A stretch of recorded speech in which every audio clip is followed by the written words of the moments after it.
Hello friends, this is Pavan Chaudhary. Welcome to the lecture. आज के इस वीडियो में हम बात करेंगे एमपीपीएससी मेंस पेपर 4 2020 उसके सिलेबस के बारे में। इसके पहले के 3 लेक्चर्स के अंदर मैं एमपीपीएससी मेंस 2020 पेपर 1, पेपर 2 और पेपर 3 तीनों के सिलेबस के बारे में बात कर चुका हूं। 2019 से सिलेबस कैसे चेंज है उसके बारे में बात कर चुका हूं, और उसके अलावा उसके अंदर कौन सी बुक लिस्ट है, कौन सी बुक्स आप पढ़ सकते हैं उसके बारे में बात कर चुका हूं। ऊपर आई बटन में आपको ये वो जो पुराने तीनों लेक्चर्स हैं उनका पूरा इन्फॉर्मेशन यहाँ पे मिल जाएगा। ठीक है, तो बात करते हैं पेपर 4 की। इसके पहले मेंस के कौन कौन से कोर्सेज मेरे चल रहे हैं 2019 के लिए उसके बारे में इन्फॉर्मेशन दे देता हूं। एमपीपीएससी मेंस पेपर 1 का जो कोर्स है वो गौरव शर्मा सर के साथ में चल रहा है, जिसके अंदर पूरा सिलेबस आपको कंप्लीट करवाया जाएगा पेपर 1 का। पेपर 2 का जो कोर्स है वो पेपर 2 का कोर्स रनिंग है, जहां पर पूरे पेपर 2 का सिलेबस आपको पढ़ाया जाएगा। पेपर 3 का एक कोर्स रनिंग है जिसके अंदर 1 मार्च से स्टार्ट होगा ये, तो 1 मार्च से पूरा पेपर 3 का पूरा सिलेबस है इसमें कंप्लीट किया जाएगा। और पेपर 4 के लिए आपका एथिक्स और इंटीग्रिटी एप्टीट्यूड का पेपर जो है वो प्रियंका उपाध्याय मैम के साथ में वो कोर्स यहाँ पे चल रहा है। तो इस प्रकार से 4 जो कोर्सेज हैं, 4 कोर्सेज मेरे प्रीलिम्स मेंस के लिए भी चल रहे हैं। प्रीलिम्स की बात करें 2020 प्रीलिम्स की, तो 2020 प्रीलिम्स के लिए 2 कोर्सेज एक्चुअली चल रहे हैं। तो पार्ट 1 और पार्ट 2 दोनों को मिला के पूरा जो सिलेबस है, पूरा सिलेबस कंप्लीट होगा।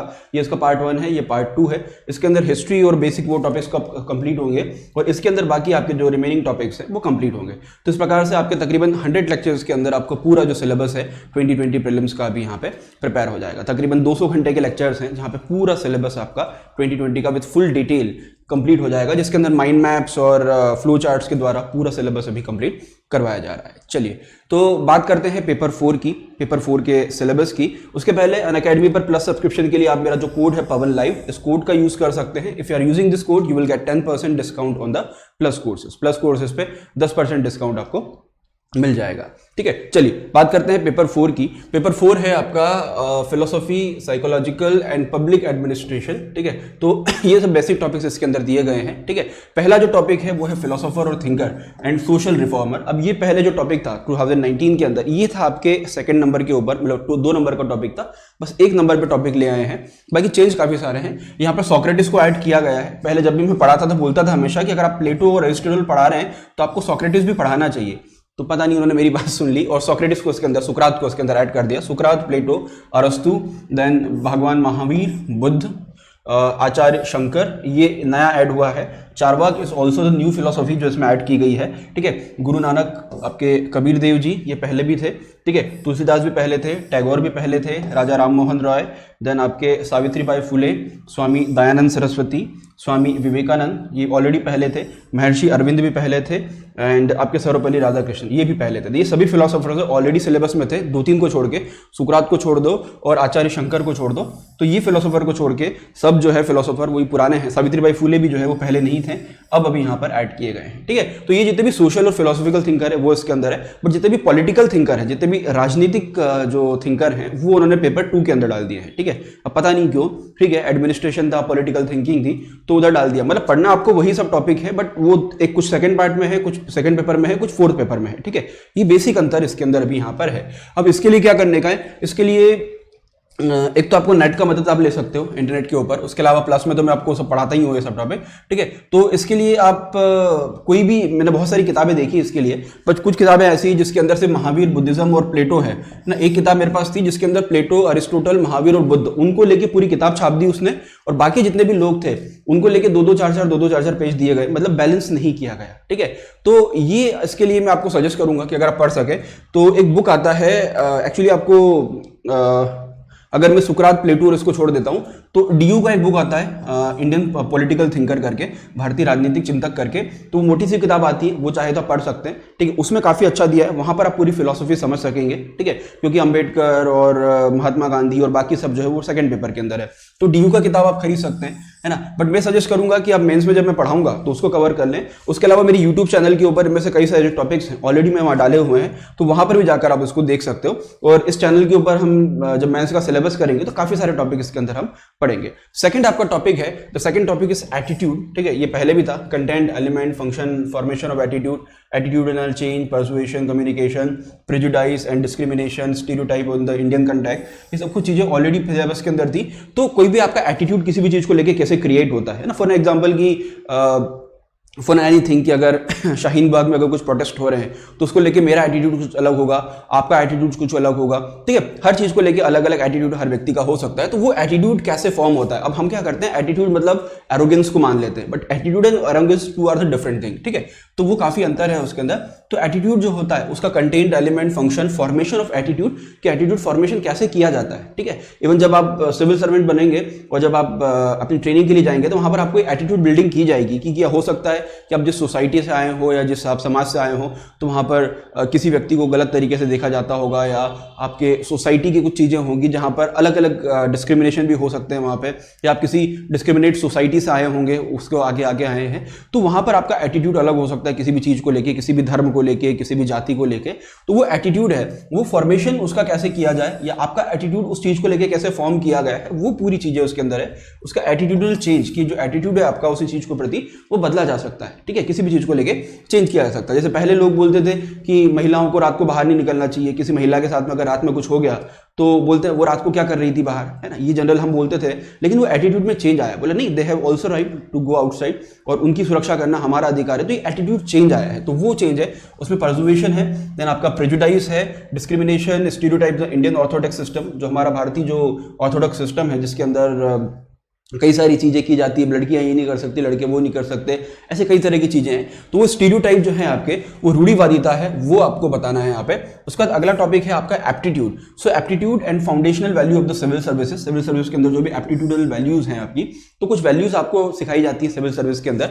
अब एप्टीट्यूड का मतलब वो नहीं कि आपका जो क्वांटिटेटिव एप्टीट्यूड है, ये एप्टीट्यूड इस तरीके से है कि किसी भी चीज को आप कैसे लर्न करते हो, किसी चीज को आप कैसे समझते हो, तो वो एप्टीट्यूड यहाँ पर है सिविल सर्विस के अंदर। उसके अंदर integrity, impartiality, non partisanship, objectivity, dedication to the public service, empathy, tolerance, sympathy, compassion towards the weaker section, गरीब लोगों के प्रति आपकी क्या संवेदनाएं हैं, ये सब टॉपिक इसके अंदर एटीट्यूड के अंदर अभी यहाँ पे दिया गया है। खैर उसमें से कई सारे पार्ट एटीट्यूड के नहीं है, बट ये आपके एटीट्यूड बिल्डिंग के लिए वो अभी यहाँ पर इंपॉर्टेंट, एप्टीट्यूड बिल्डिंग के लिए सॉरी, काफी यहाँ पे इंपॉर्टेंट है, ठीक है। उसके बाद इमोशनल इंटेलिजेंस है ना, संवेगिक बुद्धि, जिसमें इमोशनल इंटेलिजेंस कंसेप्ट, उसका their utility and application in public administration, governance, individual differences वगैरह वगैरह, ठीक है। तो ये सब टॉपिक आपको कहाँ से पढ़ना है आगे पहले बता देता हूँ। उन सबकी एक ही किताब बताऊंगा और वो किताब में आपका पूरा ऑलमोस्ट कंटेंट हो जाएगा। Human need and motivation, ethics and values in the public administration, लोक प्रशासन में जो वैल्यूज हैं, आपके जो मूल्य हैं, उनका क्या योगदान है। Ethical element in the governance, है ना, गवर्नेंस के अंदर एथिकल एलिमेंट, जैसे आपका इंटीग्रिटी हो गया, अकाउंटेबिलिटी हो गया, ट्रांसपेरेंसी हो गया, एथिकल रीजनिंग हो गया, मॉरल डिलेमा हो गया, कंसाइज ऐसे दोस्तों एथिकल गाइडेंस हो गया, कोड ऑफ कंडक्ट है सिविल सर्वेंट के लिए, इम्पीच आपका implementation of the higher values in the governance है। तो ये जितने भी टॉपिक्स हैं ये बेसिकली पहले भी सिलेबस में थे, अभी भी थे। इसके अंदर बहुत बेसिक चीजें दी गई हैं, जैसे आपके पब्लिक एडमिनिस्ट्रेशन में एथिक्स का क्या रोल है यहाँ पे, तो पब्लिक एडमिनिस्ट्रेशन तो आपको वहाँ भी पढ़ना है, तो वहाँ पर एथिकल चीजें ऑलरेडी आ जाएगी, एथिक्स की चीजें, बट इसको हम पढ़ेंगे कि एथिक्स पब्लिक एडमिनिस्ट्रेशन में कैसे ऐड होता है या क्या एथिकल वैल्यूज यहाँ पर है, ठीक है। जैसे ऑनेस्टी हो गई, इंटीग्रिटी हो गई, प्रोबिटी हो गई, ये सब चीजें क्या होती। प्रोबिटी नहीं दिया है सिलेबस में, बाकी फिर भी हम प्रोबिटी पढ़ेंगे कि what is probity, integrity, probity और इन सब चीजों में क्या अंतर होता है। बहुत एक थिन लाइन डिफरेंस है इन सबके अंदर, जो हमको लगता है एक ही जैसा है। हम ऑनेस्टी, इंटीग्रिटी और प्रोबिटी को एक ही समझते हैं, but all three are different, तीनों अलग अलग हैं, ठीक है। उसके बाद आपके concise source of ethical guidance, कि आपका जो कंसाइज है या जो आपकी अंतरात्मा है एक तरीके से आपको एथिकल गाइडेंस करता है। होता है ना कई बार हम कुछ गलत करते हैं तो हमारे अंदर से आवाज आती है कि बेटा गलत कर रहा है, मत कर, ठीक है। आपके अंदर से आवाज आती है, सही गलत वो आपको खुद बताता है यहाँ पे। तो ये जो चीज होती है, ये कंसाइज आपका जो अंतरात्मा होती है वो आपको जगाती है कि आपको क्या करने का, क्या नहीं करने का है। उसके अलावा सिविल सर्वेंट के लिए कुछ कोड ऑफ कंडक्ट दिए गए हैं कि कोई भी सिविल सर्वेंट जो है किस तरह से काम करेगा।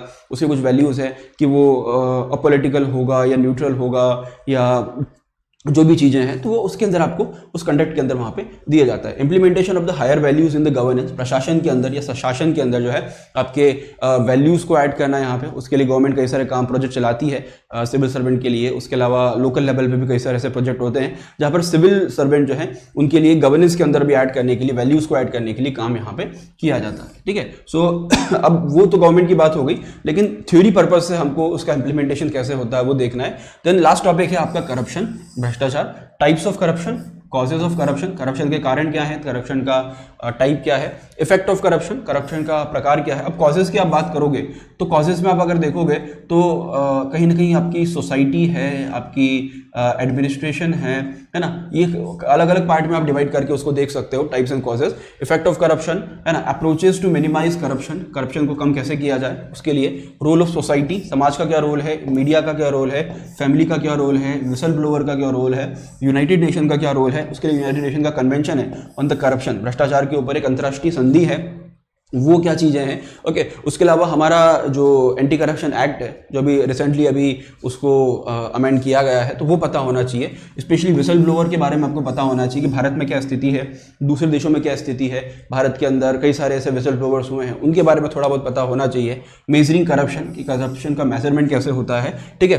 ट्रांसपेरेंसी इंटरनेशनल एक इंटरनेशनल बॉडी है, लोकपाल और लोकायुक्त, ठीक है। लोकपाल लोकायुक्त पहले कहाँ था, पेपर 2 में था, उसको उठा के उसने पेपर 4 में डाल दिया, तो बस वही उसने रीबाइंडिंग की है चीज़ों की, ठीक है। तो ये पूरा टॉपिक है करप्शन का, काफी इंपॉर्टेंट टॉपिक है। अब ये सब टॉपिक आपको मिलेगा कहाँ, उसके लिए सबसे अच्छी किताब मैं आपको बताता हूँ, द बुक इज लेक्सिकन, है ना। कई सारी किताबें आती है बट मेरी जो फेवरेट है, मुझे लगता है कि जिसके अंदर आप सबसे अच्छा कंटेंट आपको मिल सकता है वो लेक्सिकन है, ठीक है। लेक्सिकन क्रॉनिकल का बुक है, हिंदी और इंग्लिश दोनों में आती है। फिर से बोल रहा हूँ, कोई बुक का प्रमोशन नहीं है, जो अच्छी किताबें हैं मैं आपको बता रहा हूँ, ठीक है। तो हिंदी इंग्लिश के अंदर दोनों के अंदर लेक्सिकन आती है और काफी अच्छी बुक है, पूरा कंसेप्ट बिल्डिंग उसके अंदर आएगा। आप जिसको पढ़ोगे तो पूरा कंसेप्ट जो है आपका वहां पर क्लियर हो जाएगा काफी अच्छे तरीके से, विद एग्जांपल, विद टाइप्स वगैरह सब कुछ अभी यहाँ पे दिया गया है, ठीक है। और सबसे अच्छी बात है हिंदी इंग्लिश दोनों में आती है। तो करप्शन वाला टॉपिक तो उसके अंदर नहीं है, ये थोड़ा आपको नेट से सर्च करना पड़ेगा, इंटरनेट से मिल जाएगा, ठीक है। बाकी जो आपके टॉपिक हैं ये human need and motivation, accountability, transparency, attitude, aptitude, ये सब मिल जाएगा। इसके लिए मैं आपको बता चुका हूँ कि डीयू की बुक आप खरीद सकते हो, या उसके अलावा जब मेरा कोर्स लॉन्च होगा प्लस का तो उसको आप फॉलो कर सकते हो, ठीक है। तो कुल मिला के बात यहाँ पर यह है कि ये पेपर पूरा जो है वो 200 नंबर का है, सिर्फ एक ही पार्ट इसके अंदर यहाँ पर है, 2 पार्ट नहीं है, ठीक है। बाकी जो तीनों पेपर थे उसमें पार्ट ए पार्ट बी था, ये 200 नंबर का पेपर है और सिर्फ सिंगल पार्ट के अंदर होता है, ठीक है। अब इसके अंदर जो क्वेश्चंस है वो 5-5 नंबर के 15 क्वेश्चंस वहां पर आएंगे, और वो केस स्टडी जो है वो केस स्टडीज के अंदर आती है। हाँ, इसके लास्ट में केस स्टडीज भी हैं, तो मैं आपको सजेस्ट करूंगा कि आप केस स्टडी पढ़ो। तो अगर आप एटीट्यूड पढ़ रहे हो तो एटीट्यूड की केस स्टडी साथ में कर लो, अगर आप एप्टीट्यूड पढ़ रहे हो उसका केस स्टडी साथ में कर लो, ठीक है। ईआई पढ़ रहे हो उसका केस स्टडी साथ में कर लो, ठीक है। वो लेक्सिकन के अंदर बहुत सारी केस स्टडी दिया हुआ है, ठीक है, वहां पे कर लो। अलग से केस स्टडी पढ़ने मत जाओ, अलग से पढ़ोगे तो मजा नहीं आएगा। तो जितने भी टॉपिक्स हैं उनकी केस स्टडी आप साथ में करो, ठीक है, क्योंकि आखिरी में दिया है, बट आई सजेस्ट कि उसको साथ में करोगे तो ज्यादा अच्छा रहेगा। नेट पे कई सारी केस स्टडीज मिल जाएंगी, एमपीपीएससी के अंदर बहुत ही सिंपल केस स्टडी आती है, 2-4 लाइन में कुछ दे देगा। वो तो इतना पूछता है कि एक सरकारी अधिकारी है उसने भ्रष्टाचार किया वगैरह वगैरह करके, और फिर 2-3 पॉइंट दे देगा। वो तो सिर्फ आपसे यही पूछ रहा है, जो टाइप्स, कॉज, करप्शन, इफेक्ट वगैरह आपने पढ़े हैं, बस इसी को घुमा फिरा के आपसे पूछने की कोशिश कर रहा है और कुछ नहीं। वो अलग से कुछ आपसे नहीं चाहता, बस ये है कि आपने सिलेबस पढ़ा है या नहीं पढ़ा है, इतना ही वो आपसे जानना चाहता है, ठीक है। सो ये कोड है मेरा, इस कोड का आप यूज कर सकते हैं, पवन लाइव का। इस कोड का यूज करेंगे तो 10% डिस्काउंट आपको प्लस कोर्सेस में मिल जाएगा। बाकी बुक लिस्ट में आपको बता चुका हूं। तो चारों पेपर का जो सिलेबस का एनालिसिस है वो हम कर चुके हैं। आई थिंक आपको ये चारों वीडियोस पसंद आए होंगे। अपने फ्रेंड्स के साथ में शेयर कीजिए, उन लोगों को बताइए कि कौन सा बुक आप पढ़ सकते हैं, किस प्रकार से कौन कौन से टॉपिक्स हैं। तो सबसे इंपॉर्टेंट टॉपिक आपके पास पता होना चाहिए आपको, है ना। और मैं सजेस्ट करूंगा कि जब भी आप पढ़ने बैठें, कभी भी पढ़ने बैठें, हमेशा आपके पास में जो सिलेबस का कॉपी है वो हमेशा होना चाहिए, ठीक है। अगर आप सिलेबस का कॉपी लेके नहीं बैठते मतलब आप सीरियस स्टूडेंट नहीं हैं। पहली बात, आपको हमेशा वो सिलेबस का कॉपी है अपने पास में रखना है, कि उसको हमेशा देखते रहना, तो कि नए नए टॉपिक्स आपको मिलते रहेंगे। कहीं भी कुछ और टॉपिक आप पढ़ोगे तो आपको याद आएगा कि हाँ यार ये टॉपिक जो है वो वहाँ पे काम आ सकता था। तो ये आपको सिलेबस अपने साथ में कैरी करना अभी यहाँ पे बहुत इंपॉर्टेंट। हमेशा अपने बैग में रखो, जहाँ पे किताबें रखते हो अपने बैग में रखो, उस सिलेबस को हमेशा देखते रहो। सिलेबस और दूसरा एटलस, ये 2 चीजें हमेशा आपके बैग के अंदर अभी यहाँ पे होना चाहिए। So that's all for this video, thank you.